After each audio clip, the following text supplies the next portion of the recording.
नमस्कार। आज के क्लास में हम लोग डार्विन का विकासवाद पढ़ेंगे। इससे पहले आप लोगों ने यह देखा था जब सृष्टिवाद और विकासवाद की चर्चा हुई थी, पिछली कक्षा में यह बताया गया था कि विस्तार पूर्वक सृष्टिवाद क्या है और किन मौलिक बातों को लेकर वो चलता है और फिर उसकी आलोचना कैसे होती है। डार्विन का विकासवाद जब हम लोग पढ़ेंगे तो थोड़ी सी वो चर्चा यहाँ भी अपेक्षित है। जैसे जब हम सृष्टिवाद की बात कर रहे थे तो वहाँ पे सबसे महत्वपूर्ण बात यह बताई गई थी कि जो योनियां होती हैं, जीव योनियां, उसके बारे में यह बताया गया था कि अभी जो भी जितनी भी जीव योनियां हैं उन सब जीव योनियों में एक मौलिक अंतर है, ऐसा सृष्टिवाद मानता है। यह बहुत ही महत्वपूर्ण बात है क्योंकि जब चार्ल्स डार्विन का विकासवाद देखेंगे तो उसमें आप ऐसा देखेंगे कि वो जीव योनियों में कोई मौलिक अंतर नहीं मानते हैं।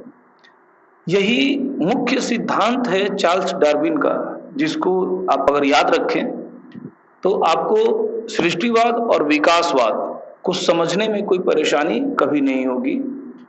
जब मैं यह कह रहा हूं कि जीव योनियों में कोई मौलिक अंतर नहीं है तो आपका ध्यान वहां जाना चाहिए सृष्टिवाद के कॉन्सेप्ट की ओर कि सृष्टिवाद में मौलिक अंतर है, ऐसा क्यों बताया गया। और चार्ल्स डार्विन अपने विकासवाद में जीव योनियों के बीच में कोई मौलिक अंतर नहीं है, ऐसा क्यों कहते हैं। इसी से आपको आपकी वो समझ बन जाएगी कि सृष्टिवाद असल में क्या है और चार्ल्स डार्विन का विकासवाद क्या है। मौलिक अंतर जब कोई दार्शनिक कहता है तो उसका अर्थ यह है कि वो विकास को नहीं मानता, शुरू से चले आ रहे विकास के क्रम को वो नहीं मानता। वो जिस स्थिति में अभी जो जीव योनियां हैं या जो जगत है उसको शुरुआत से ही इसी स्थिति में वो मानता है।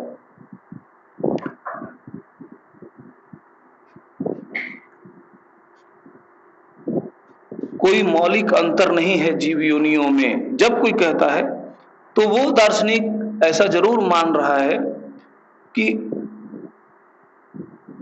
क्रमिक विकास शुरू से ही होते आ रहा है, विकास होते आ रहा है, अंतर कुछ नहीं है। एक जीव योनि और दूसरे जीव योनि में कोई अंतर नहीं है, मौलिक अंतर नहीं है। यानी कि सारी जीव योनियां एक ही जीव योनियों से विकसित हुई हैं, तभी तो मौलिक अंतर नहीं होगा। और जब कोई कह रहा है कि मौलिक अंतर है तो स्पष्ट है कि वो शुरुआत की बात हो या अभी की बात हो, वो हमेशा एक जीव योनि को दूसरे जीव योनि से अलग करके देख रहा है। ऐसा कौन करेगा। तो जो विकास की बात नहीं मानेगा वही मौलिक अंतर की बात करेगा कि मौलिक अंतर है, और ऐसा सृष्टिवादी करते हैं। अब ये बात इतनी महत्वपूर्ण है, चार्ल्स डार्विन के कॉन्सेप्ट को जब आप पढ़ेंगे देखेंगे, अभी जब चर्चा होगी तो उस चर्चा की शुरुआत ही जीव योनियों में अंतर नहीं होने से हम क्यों कर रहे हैं। चार्ल्स डार्विन का यही कॉन्सेप्ट है कि सर्वप्रथम एक जीव आता है और उसी का विकसित रूप, आज इतने जीव हम देख रहे हैं, एक जीव से अनेक विकसित होते आज जो जीव दिख रहे हैं हमें, उसी एक जीव से विकास कर करके अलग अलग बने हैं। यानी कि अभी के हर जीव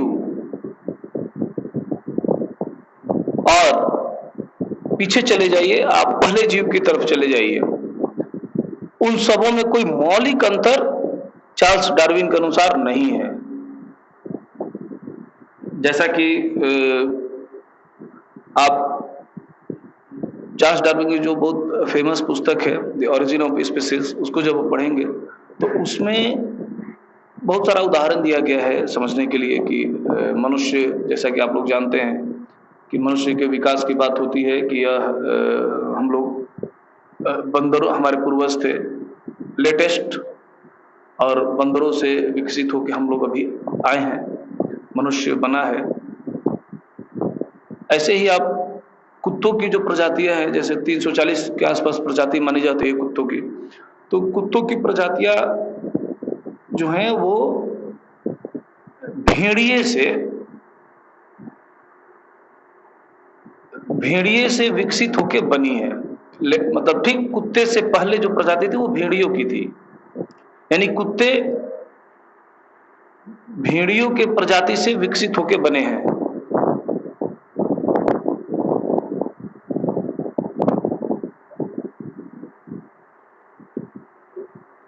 ये कहने का अर्थ यह है कि जब हम मनुष्य के संदर्भ में बात करते हैं, बंदरों की बात करते हैं, या कुत्तों के संदर्भ में बात होती है तो भेड़ियों की बात होती है,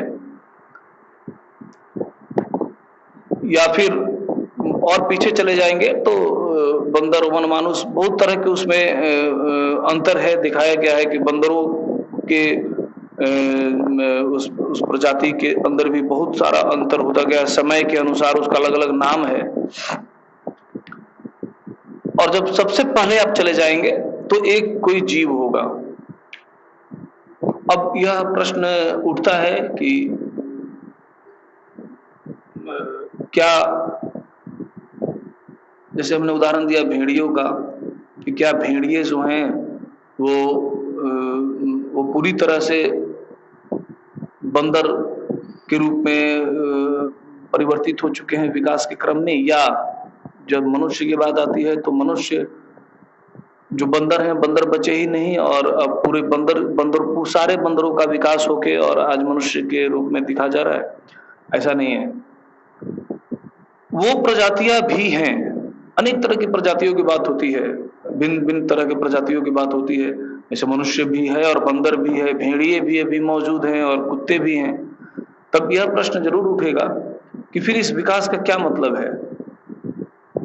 तो यह स्पष्ट रूप से जानना चाहिए कि जब चार्ल्स डार्विन विकास की बात करते हैं तो यह नहीं कहते हैं कि एक प्रजाति पूरे तरीके से विकसित होके और दूसरे प्रजाति में आ जाती है और वो नष्ट हो जाती है, ऐसा नहीं है।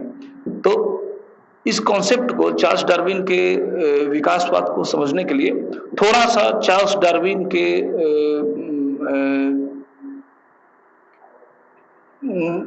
जैसे हम लोग तो दार्शनिक पहलुओं की चर्चा कर रहे हैं कि सृष्टिवाद और विकासवाद में क्या अंतर है, सृष्टिवाद मुख्यतः क्या कहता है और दार्शनिक रूप में विकासवाद क्या कहता है, चार्ल्स डार्विन क्या कहते हैं। लेकिन चार्ल्स डार्विन के जीवन काल को जब हम लोग देखेंगे और उन्होंने क्या शोध किया था, उस पर जब थोड़ी सी चर्चा होगी तो यह बात स्पष्ट हो जाएगी कि जीव योनियों में मौलिक अंतर नहीं है, और जब जीव योनियों का दूसरे योनियों में विकास होता है एक जीव योनि का, तो दूसरे प्रकार के जो पहले प्रकार की जीव योनियां हैं वो ऐसा नहीं है कि पूरी तरह से नष्ट हो जाती हैं, वो भी रहेंगी और विकसित रूप भी हमारे सामने दिखेगा।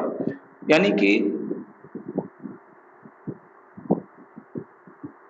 परिवर्तन जो होता है, जो विकास होता है, वो यह नहीं कहता कि दूसरी प्रजाति या जिस योनि से किसी योनि का, जीव योनि का विकास होता है तो पहले वाली योनियां नष्ट हो जाती हैं, ऐसा नहीं है। इसको हम लोग एक उदाहरण से देख लेते हैं, और खास करके उनके जीवन काल पे जब चर्चा होगी तो उसमें ये उदाहरण के रूप में मिलेगा भी, इस बात की चर्चा भी होगी कि कैसे उन्होंने क्या देखा था आखिर कि उन्हें अपनी बहुत ही प्रसिद्ध पुस्तक लिखनी पड़ी, ओरिजिन ऑफ स्पीसीज। तो एक तो सबसे पहले यह बताना आवश्यक है कि जब चार्ल्स डार्विन अपनी पुस्तक लिखते हैं, जब वो शोध करते हैं, जब उनका शोध पूरा हो जाता है, सारी बातें समझ में आ जाती हैं, उसके 20 वर्ष के बाद वो अपनी पुस्तक लिखते हैं। यानी उन्हें डर लग रहा था अपने शोध को प्रकाशित करने में। यह बात सबसे पहले मैं इसलिए बता रहा हूं क्योंकि मैं सृष्टिवाद और विकासवाद मुख्य टॉपिक के अंतर्गत चार्ल्स डार्विन का विकासवाद पढ़ाने आपको जा रहा हूं। सृष्टिवादी का जो कॉन्सेप्ट था, सृष्टिवादी दार्शनिक जितने थे उनका कितना बोलबाला था, और चार्ल्स डार्विन जब अपने कॉन्सेप्ट देते हैं तो वो 20 साल तक इंतजार करते हैं इस डर से कि आप लोगों को पता होगा कि वो इंग्लैंड में जन्मे थे और ईसाई थे, और वहां पे धर्म का बोलबाला था। उसके डर से, सृष्टिवादियों के डर से, क्योंकि सृष्टिवादी ऐसा मानते हैं कि ईश्वर है और ईश्वर ने अचानक इस सृष्टि को उत्पन्न किया और जीव योनियों में मौलिक भेद करके उत्पन्न किया। और इनको कहना था चार्ल्स डार्विन को कि जीव योनियों में मौलिक भेद होता ही नहीं है, सारे जीव योनियां मौलिक रूप से एक हैं, कोई अंतर नहीं है। तो ये बहुत बड़ी बात थी, बहुत विरोध होता। इसलिए 20 वर्ष के बाद चार्ल्स डार्विन अपनी पुस्तक लिखते हैं, वो शोध का प्रकाशन करते हैं। 1851 के आसपास वो पुस्तक लिखते हैं, जबकि 1830-31 में ही वो यह शोध कर ले जाते हैं। चार्ल्स डार्विन इंग्लैंड के रहने वाले थे।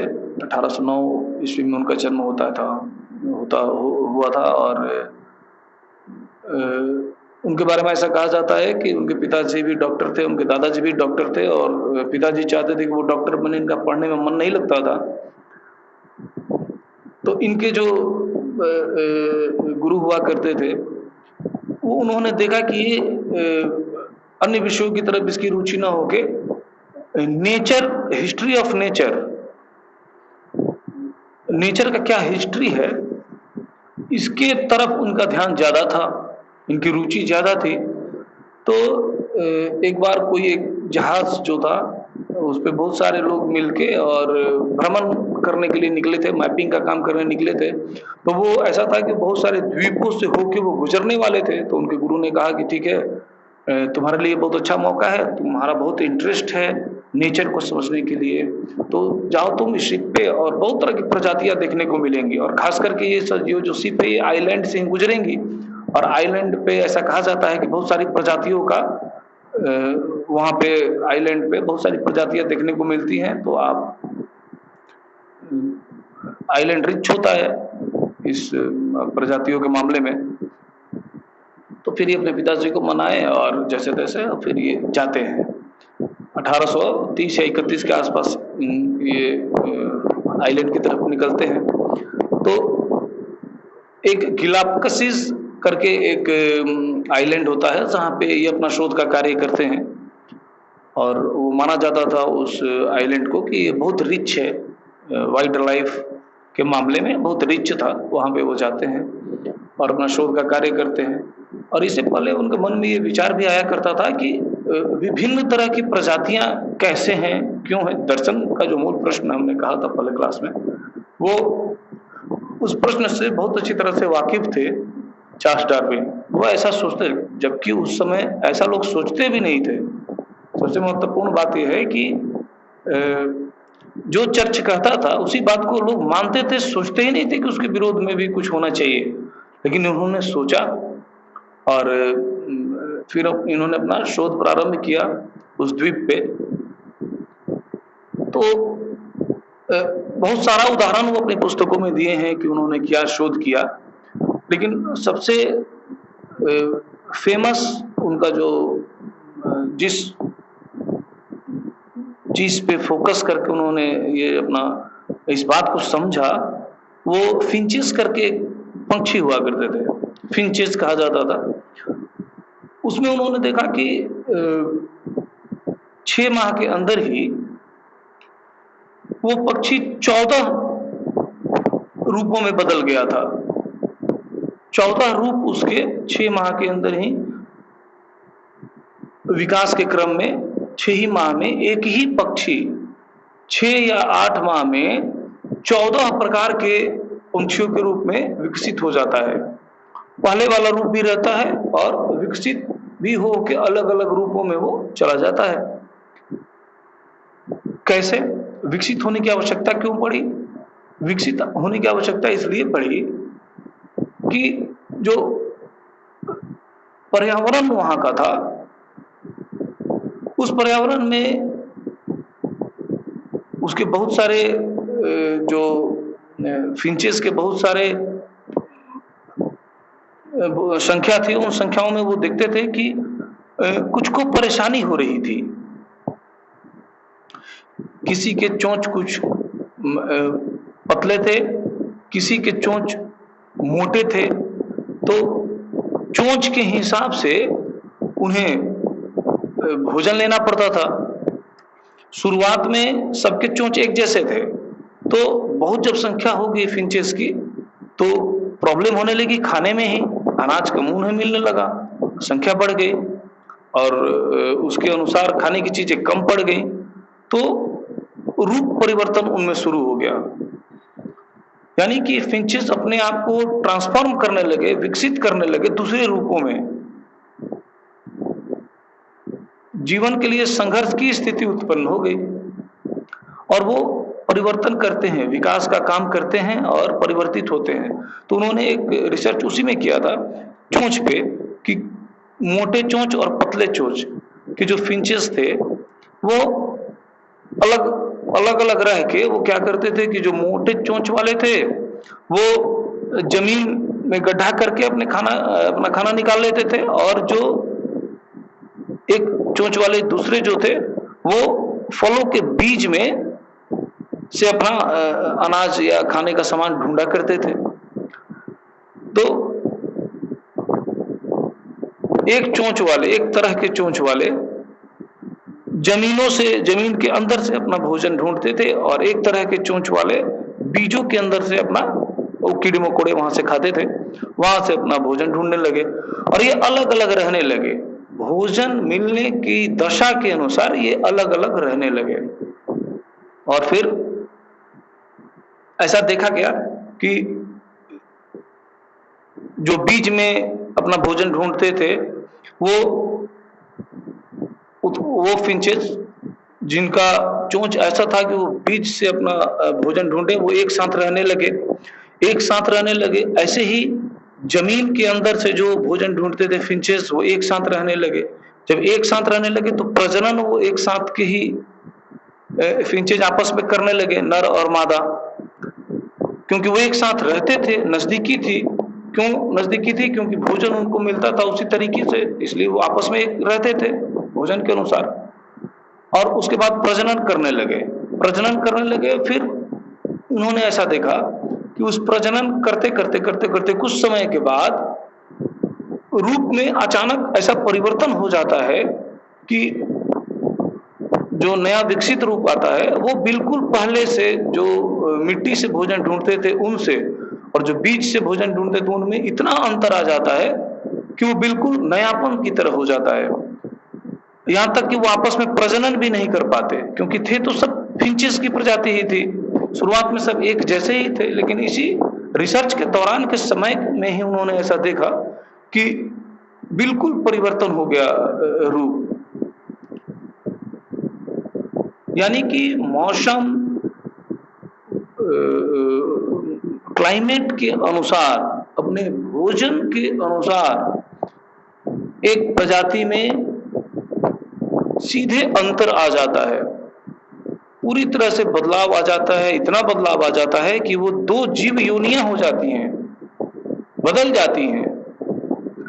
और फिंचेस आपस में, दोनों कैटेगरी के जो फिंचेस थे वो आपस में प्रजनन तक नहीं कर पाते, उन्हें समस्या होने लगती है, इतना रूप बदल जाता है। यानी कि एक जीव योनि, आपने ये जो बात कही गई इसमें आपने यही देखा कि फिंचेस की एक प्रजाति थी, एक जीव योनि थी, जो कुछ समय के बाद इतनी परिवर्तित हो जाती है कि वो बिल्कुल अलग जीव योनि के रूप में उसका शरीर का आकार और उसका प्रजनन करने की जो शक्ति थी वो आपस में इतनी बदल जाती है कि वो बिल्कुल अलग जीव योनि हो जाते हैं और अलग व्यवहार करने लगते हैं। तो इसको उन्होंने आधार बनाया यह समझाने के लिए कि कैसे एक ही योनि से अन्य सारी योनियां विकसित हुई हैं। सॉरी। अब इन उदाहरणों में हम लोगों ने यह देखा कि एक तो मौसम के अनुकूल ये लोग अपने को ढाले, भोजन के अनुकूल ये लोग ढालते हैं अपने आप को।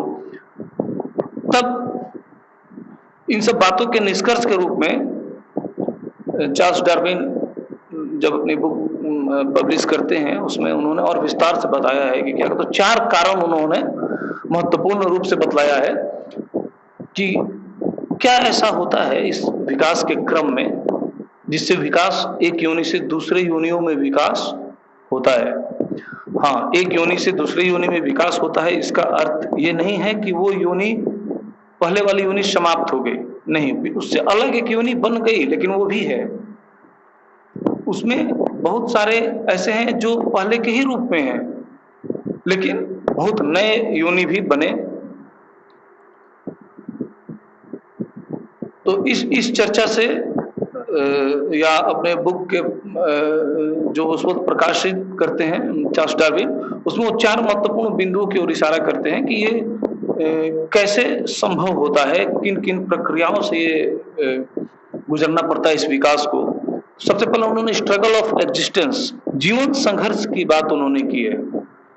जीवन संघर्ष में उन्होंने मालथस के कॉन्सेप्ट की ओर इशारा किया है कि मालथस एक अर्थशास्त्री थे, वो इशारा करते हैं कि वो ऐसा कहते हैं कि विकास जो होता है वो 2 तरीके से होता है, एक ज्यामितीय अनुपात में होता है और एक गणितीय अनुपात में होता है। जीवों का विकास ज्यामितीय अनुपात में होता है और जो खाने की चीजें हैं, जीवों के अलावे प्रकृति में जो चीजें हैं, जो प्राकृतिक चीजें हैं जिसे जीव भोजन बनाते हैं, भोजन कह लीजिए आप, जीवों के जो भोजन है उनका विकास गणितीय अनुपात में होता है। ज्यामितीय अनुपात की जब बात होती है तो वो 1 से 2, 2 से 4, 4 से 16, 16 से 32, इस अनुपात को ज्यामितीय अनुपात कहते हैं। लेकिन गणितीय अनुपात में 1, 2, 3, 4 ऐसे विकास होता है। तो आप देखेंगे कि जब विकसित होकर 32 की अवस्था पे जब ज्यामितीय अनुपात वाले जीव यानी कि जीव जाते हैं, तब तक इधर 4 ही और 5 विकास हुआ रहता है प्रकृति की। तो इससे समस्या क्या उत्पन्न होगी, जीवों की संख्या बहुत बढ़ जाएगी क्योंकि वो ज्यामितीय अनुपात में वृद्धि कर रहे हैं और जो रिसोर्सेस हैं वो उस अनुपात में नहीं बढ़ेंगे। तो फिर भोजन के लाले पड़ जाएंगे क्योंकि संख्या बढ़ गई बहुत और इधर खाने के लिए कम हो गया अनाज। तो उसमें अब संघर्ष शुरू होता है, जीव योनियों में ही संघर्ष स्टार्ट होगा क्योंकि रिसोर्सेस कम है। तो एक आप देखेंगे भी कि देखते भी हैं, ऐसा डिस्कवरी चैनल पे हम लोग देखा करते हैं कि अलग अलग योनियों में भी और अपने में भी, स्वयं की योनि में भी जीवन के लिए संघर्ष चलता है। एक साथ जो पक्षी खेलते हैं आपस में, लेकिन जब भोजन की समस्या हो जाती है तो एक दूसरे को मारने लगते हैं। मनुष्यों में भी यही होता है। मनुष्य का जो इतिहास उठा के आप पहले से अभी तक देखेंगे तो यही देखेंगे कि मनुष्य योनियों ने जितना युद्ध किया है उतना किसी योनि ने नहीं किया। तो जीवन के लिए संघर्ष इस विकास की एक महत्वपूर्ण कड़ी है कि अपने जीवन के लिए कोई एक जीव अपनी योनियों से भी संघर्ष कर सकता है और अपने योनियों से अलग योनियों से भी संघर्ष कर सकता है। हाँ, यह जरूर है कि चार्ल्स डार्विन ने कहा था कि बहुत खतरनाक स्थिति तब उत्पन्न हो जाती है जब स्वयं के जीव योनियों में संघर्ष शुरू होता है। फिर दूसरे कड़ी में उन्होंने कहा था चांस वेरिएशन, आकस्मिक परिवर्तन की बात। चार्ल्स डार्विन कहते हैं कि समय के अनुसार, क्लाइमेट के अनुसार देखेंगे कि उपयोगी और अनुपयोगी 2 तरह के परिवर्तन जीवों में होते हैं। एक उपयोगी परिवर्तन होते हैं और एक अनुपयोगी परिवर्तन होते हैं। शारीरिक बनावट भी बदल जाती है और जो अनुपयोगी परिवर्तन है वो काम का तो नहीं रहता, लेकिन उपयोगी परिवर्तन जो होता है वो उस जीव को आगे बढ़ाने में सहायक होता है। यानी कि एक तो जीवन में जीव को संघर्ष करना पड़ेगा और दूसरा उसमें आकस्मिक परिवर्तन होंगे समय के साथ, और उसका कारण होगा क्लाइमेट, शारीरिक परिवर्तन होंगे। फिर तीसरी कड़ी जो है वो सबसे महत्वपूर्ण सर्वाइवल ऑफ द फिटेस्ट के रूप में जिसे हम जानते हैं, और चार्ल्स डार्विन के कॉन्सेप्ट को बहुत सारे लोग सर्वाइवल ऑफ द फिटेस्ट के नाम से भी जानते हैं। योग्यतम की रक्षा। टिकेगा कौन? जो योग्य होगा। ये बहुत ही महत्वपूर्ण बात चार्ल्स डार्विन ने अपने तीसरे कड़ी में इस बात को कहा कि जीवन के लिए संघर्ष आप कर रहे हैं, आप में परिवर्तन हो रहा है, लेकिन टिकता कौन है? जो इस लड़ाई में जीत जाता है, यानी कि जो योग्य होगा वही जीतेगा। इसलिए सर्वाइवल ऑफ द फिटेस्ट की बात होती है, योग्यतम की रक्षा होती है।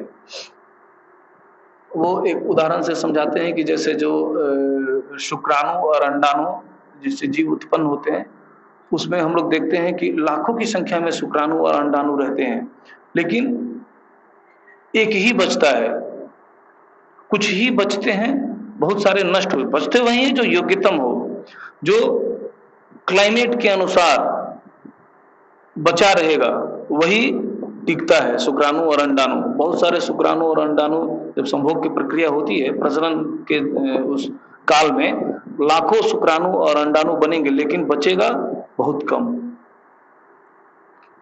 तो बहुत तो ऐसे ही नष्ट हो जाते हैं। जो योग्य होता है वही सरवाइव करता है। ऐसे ही बहुत सारी प्रजातियां विलुप्त हो जाती हैं, जो वातावरण के अनुसार अपने को नहीं ढालती हैं या उनमें बदलाव नहीं आता है, तो वो विनष्ट भी हो जाती हैं। बहुत सारी प्रजातियां विनष्ट भी हुई हैं, और बहुत सारी प्रजातियां जो आज हमें दिख रही हैं वो सर्वाइवल ऑफ द फिटेस्ट के कॉन्सेप्ट के अनुसार ये अपने आप को क्लाइमेट के अनुसार, रिसोर्सेज के अनुसार अपने आप को विकसित की हैं, तो ही आज बची हैं।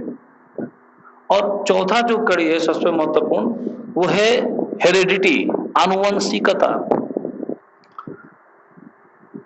ये आनुवंशिकता जो है ये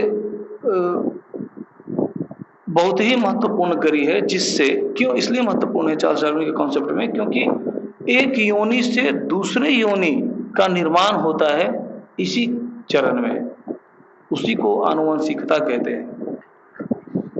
चार्ल्स डार्विन ऐसा कहते हैं कि परिवर्तन आता है मनुष्य में, नर और मादा जब प्रजनन करते हैं तो वो अपना जो परिवर्तन उनमें जो आया है, वो परिवर्तन अगर वो अपने संतान में ना छोड़े तो नई जीव योनि बनेगी ही नहीं। अब इसको ऐसे समझिए कि किसी एक नर में परिवर्तन आया और मादा में भी परिवर्तन आया, दोनों प्रजनन करते हैं, दोनों के डीएनए जो है आपस में मिलते हैं, तो वो एक नया डीएनए का निर्माण करते हैं, नए मॉलिक्यूल का निर्माण करते हैं, और उनसे इन दोनों से अलग एक नई सृष्टि होती है, एक नई योनि उत्पन्न होती है। और कभी न कभी अचानक ऐसा जरूर होगा, तभी एक योनि दूसरे योनि में बदलेगी। तो नर और मादा में प्रजनन हुआ तो नर और मादा का अस्तित्व तो बचा ही है, लेकिन जो नई प्रजाति बन रही है वो इनसे बिल्कुल अलग हो रही है, और अचानक ऐसा होता है। इसी विकास के क्रम में आकस्मिक रूप से ऐसा होता है। जो उपयोगी परिवर्तन होंगे दोनों में, वो एक नया रूप ले लेंगे, एक नए जीव योनि के रूप में आ जाएंगे। तो सबसे महत्वपूर्ण कड़ी आनुवंशिकता की ही है। चार्ल्स डार्विन के जैसे हम लोग बंदर थे, तो बंदर और मनुष्य में अंगूठा और पूंछ का ही अंतर होता है। अंगूठा जो है हमारे मनुष्य का बहुत कारगर होता है, लेकिन हमारी जो पहले की अवस्था थी बंदरों की, उनमें अंगूठा से वो बहुत कुछ नहीं कर पाते, उनका अंगूठा कारगर होता ही नहीं, और पूंछ उनकी पहचान थी। और यानी कि बंदर से अचानक जो परिवर्तन होता है मनुष्य योनि का, उसमें दो तरह के बदलाव देखे जाते हैं, एक अंगूठे में और एक पूंछ में। पूंछ नहीं रहता हमारा मनुष्य का, और हमारा अंगूठा बहुत कारगर हो जाता है। तो ऐसे उदाहरण देकर वो समझा रहे हैं कि जब अचानक परिवर्तन हुआ बंदर योनि से मनुष्य योनि में, तो शारीरिक परिवर्तन आ गया, बुद्धि भी परिवर्तित हुई। मतलब शारीरिक परिवर्तन की ओर इशारा करके वो दिखाने का प्रयास कर रहे हैं कि कैसे बदलाव हो रहा है। तो चार्ल्स डार्विन का जब हम सिद्धांत देखें तो बहुत सारी महत्वपूर्ण बातें जो सृष्टिवाद में कही गई थी उससे हट के जीव योनि आपस में, जीव योनियों का मौलिक अंतर नहीं है, एक दूसरे से विकसित होते आए हैं। यह सबसे महत्वपूर्ण बात चार्ल्स डार्विन कहते हैं, और बहुत ही क्रांति की बात थी यह। आज तक जो सबसे महत्वपूर्ण विज्ञान में सिद्धांत है विकासवाद का, वो चार्ल्स डार्विन का ही है। आज तक इसकी महत्ता बनी हुई है और इस पे अनेकों शोध प्रकाशित हुए हैं, और आज तक इस पे काम भी चल रहा है। हाँ, आलोचना भी होगी, अगले क्लास में हम लोग आलोचना देखेंगे कि सृष्टिवाद और विकासवाद के परिप्रेक्ष्य में क्या आलोचनाएं होती हैं। लेकिन इन आलोचनाओं से परे जब बहुत ही महत्वपूर्ण सिद्धांत की बात होती है अभी तक के, तो उसमें चार्ल्स डार्विन के विकासवाद को भी रखा जाता है। सृष्टिवाद और विकासवाद, जब हम लोग सृष्टिवाद पढ़ रहे थे तो बहुत सारे अंतर उसी समय दिखाया गया था, लेकिन अभी एक बार पुनः उसकी चर्चा करनी आवश्यक हो जाती है कि सृष्टिवाद में हम चर्चा करते थे कि हर जीव योनियों में मौलिक अंतर है। विकासवाद में, चार्ल्स डार्विन के विकासवाद में ऐसा बिल्कुल नहीं है, कोई मौलिक अंतर नहीं है। ईश्वर की महत्ता वहां पे थी, ईश्वर ने ही सृष्टि की है। चार्ल्स डार्विन के दर्शन में ईश्वर की महत्ता नहीं है। हाँ, पहला जीव कहाँ से आया, उसके लिए वो कैसे आया, ईश्वर की ओर इशारा करते दिखते हैं, लेकिन पहले जीव के बाद ईश्वर की आवश्यकता इनके दर्शन में, इनके विज्ञान में नहीं है। फिर बात होती है नवीनता की। सृष्टिवाद में जब आप सृष्टिवाद पढ़ेंगे तो वहां पे बिल्कुल नवीनता की बात है, कुछ नहीं था, अचानक और सारी चीजें आ गई।